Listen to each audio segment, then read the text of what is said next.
ஒன்றும் புரியாமல் அவங்க அக்கா பார்த்து, "அக்கா என்னக்கா நீ சொல்கிற? எனக்கு ஒன்றுமே புரியலக்கா" அப்படின்றாரு. "எனக்கு எதுவும் எல்லாம் தெரியும்டா. நீ எப்படி உயிர் பிழைச்சு வந்த? எப்படி வந்து உன்னை வந்து உயிரோட வச்சு இந்த மாதிரிலாம் பண்ணாங்க அப்படின்னு சொல்லிட்டு எல்லாமே எனக்கு தெரியும்டா" அப்படின்னோடனே எல்லாம் அதிர்ச்சி அடைகிறாங்க. "அக்கா உனக்கு எப்படிக்கா தெரியும்?" அப்படின்னோடனே, "எனக்கு எல்லாமே தெரியும்டா." அப்படின்னு, "என்ன அஞ்சலிம்மா நீங்கள் உளறீங்க?" ஆமாம்மா அப்படின்னு சொல்லிட்டு கேட்குறாரு. முன்னாடி, "வாயை மூடுறா நீ எல்லாம் பேசவே கூடாதுடா. எல்லாத்துக்கும் காரணம் நீ தானடா. என் தம்பி இந்த நிலைமைக்கு ஆக்குனது நீ தானடா." அப்படின்னோடனே அதிர்ச்சி அடைகிறாரு. "நீங்கள் என்ன சொல்றீங்க? எல்லாத்தையும் கேட்டுட்டேன்டா. நீ சித்திக்கிட்ட பேசின எல்லா விஷயத்தையும் கேட்டுட்டேன்." அப்படின்னு ஒன்று அதிர்ச்சி அடைகிறாங்க எல்லாரும். "என்ன சொல்கிறீங்க?" அப்படின்னு சொல்லிட்டு, இவன் சித்திக்கிட்ட என்ன பேசியிருந்தான் தெரியுமா? எப்படி வந்து அஞ்சலியையும் அவங்க தம்பியையும் இந்த உலகத்தை விட்டு அனுப்ப போகிறேன் அப்படின்னு சொல்லிட்டு பேசியிருந்தான் அப்படின்னு சொல்லிட்டு அவங்க 2 பேரும் பேசின விஷயத்த சொல்கிறாங்க. அதை கேட்டு எல்லாருமே அதிர்ச்சி அடைகிறாங்க. இவ்வளோ நடந்திருக்கா? அட பாவி! என் அக்காவே இந்த உலகத்தை விட்டு போகிறதுக்காக பிளான் பண்ணியா? சும்மாவே விடமாட்டேன்டா அப்படின்னு சொல்லிட்டு ராகவ் வந்து ஓடி வராரு. உடனே, "நீ இருடா, இவனுக்கு தேவையான வந்து தண்டனையை நான் மட்டும் தான் கொடுக்கணும். ஏன்னா நான் தானே நம்பி நம்பி இவனை ஏமாந்தேன். அதுக்காக அந்த தண்டனையை நான் கொடுத்தா தான் ரொம்ப நல்லாயிருக்கும். அட பாவி!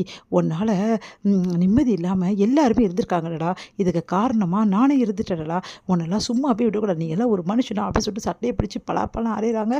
உடனே வந்து, "ஆமாம் நான் தான் பண்ணேன். இப்போ என்ன பண்ணணும்னு இருக்கேன். நான் எதுக்காக பண்ணேன் தெரியுமா? எல்லாத்துக்கும் காரணம் நீங்கள் தான்." அப்படின்னோடனே அதிர்ச்சி அடைகிறாங்க எல்லாருமே. "நான் காரணமா? ஆமாம், நீ என் வாழ்க்கையில் அஞ்சலி வராமல் இருந்திருந்தீன்னா நான் ரொம்ப நல்லா இருந்திருப்பேன். ஆனால் இந்த அத்தை சும்மா இல்லாமல் அஞ்சலியை கட்டிக்கோ, அப்போ தான் அவங்கள நான் பழி வாங்க முடியும் அப்படின்னு சொல்லிட்டு இந்த மாதிரி பண்ணிடுச்சு. அதுக்காக தான் நான் இவ்வளோ கஷ்டப்பட்டேன். புரியுதா?" அப்படின்னு. "சுந்தரி, நீயா சுந்தரி இப்படி பண்ண? இவ்வளோ கேவலமாக நடந்துக்க உனக்கு எப்படி மனசு வந்தது? உனக்கு ஒரு வாழ்க்கையை கொடுத்து உனக்கு எல்லாத்தையும் நான் கொடுத்தேனே, இப்படி பண்ணிட்டியே. ஏன் வந்து உன் பிள்ளைங்களோட வாழ்க்கையை வந்து பேரப்பசங்க வந்து வாழ்க்கையை வந்து பேத்தி வாழ்க்கையை வந்து நாசம் பண்ண பார்த்துருக்கியே. நீ எல்லாம் ஒரு மனுஷியா? ச்சே, உன்னை நினச்சாவே அருவெறுப்பாக இருக்குது." அப்படி சொல்லிட்டு பாட்டி சொல்கிறாங்க. அதுக்கு வந்து, "ஐயோ மாட்டிக்கிட்டோமே" அப்படின்னு சொல்லிட்டு சுந்தரி வந்து, அது வந்து, "அத்தை, சீ வாய மூட்ரி, நீ எல்லாம் அத்தைன்னு சொல்கிறியா? உனக்கெல்லாம் அந்த அருகதை இருக்கா?" அப்படின்றாரு அவங்க வீட்டுக்காரு. அதை கேட்டுட்டு வந்து அப்படியே என்ன பண்ணு திரும்ப சுந்தரி முடிக்கிறாங்க. "ச்சே, நீ எல்லாம் ஒரு தாயா? உன்னை போய் நான் நினச்சேனே. சீ, நீ எல்லாம் ஒரு மனுஷியே கிடையாது முதல்ல. நீ பெத்த பிள்ளைங்க தான் பிள்ளையா? எவ்வளோ வந்து உன்னை வந்து அம்மா அம்மான்னு கூப்பிட்டுருப்பாரு. உன்னை சித்தியாவை நினச்சா ராகவ் உன்னை வந்து அம்மான்னு நினைக்கல. இவ்வளோ வந்து குடும்பத்தில் இப்படி பண்ணிட்டிருக்கே. நீ எல்லாம் ஒரு மனுஷியே கிடையாது." அப்படி சொல்லிட்டு திட்டிகிட்டு இருக்காரா ஆகாஷும். அதுக்கு எல்லாருமே திட்டினோன்னே வந்து அப்படியே சுந்தரி பார்த்து என்ன பண்ண தெரியாமல் தவிக்கிறாங்க. "இதுக்கே நீங்கள் திட்டுறீங்களே, இவ்வளோ நாள் வந்து குழந்தை இல்லாமல் இருந்தாலே என் அம்மம்மா, அதுக்கும் காரணம் வந்து என் அத்தை தானே. என் அத்தை வாரிசு இல்லாமல் தான் அழகாக வச்சுருந்தாங்க அவளுக்கு மருந்து கொடுத்து. ஆனால் இந்த அபி எல்லாத்தையும் கெடுத்து குட்டிச்சோறாக்கிட்டா. இல்லைன்னா இந்நேரம் இந்த பிரச்சனையும் வந்திருக்காது.